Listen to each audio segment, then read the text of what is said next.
come Bangladesh.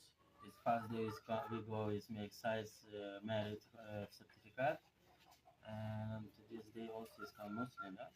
Yeah. And this Muslim name is Muhammad. Parent is Bangladesh is good. Everything no problem. ফেসবুকে আর আমরা 2 বছর একজন একজনকে চিনি 2 বছর ধরে বিশেষ করে ও বাংলাদেশে আসার কারণ হচ্ছে ও আমাকে বিয়ে করবে সেজন্য এসেছে আর বিয়ে হয়েছে আমাদের আর কি বলবো আমার পরিকল্পনা হচ্ছে গিয়ে ও আমাকে নিয়ে যাবে আর এটা আর পরে দেখা যাবে জানা জানা হচ্ছে 2023 থেকে 2023 থেকে জি ওই ফেসবুকের মাধ্যমে সম্পর্ক। জি জি ফেসবুকের মাধ্যমে সম্পর্ক তারপরে সে আসতে রাজি হয়েছে নাকি? হ্যাঁ প্রথমে আমাকে প্রপোজ করেছিল তারপর আমি বলেছি যে আমি রিলেশনে যেতে চাই না শুধু জাস্ট ভালো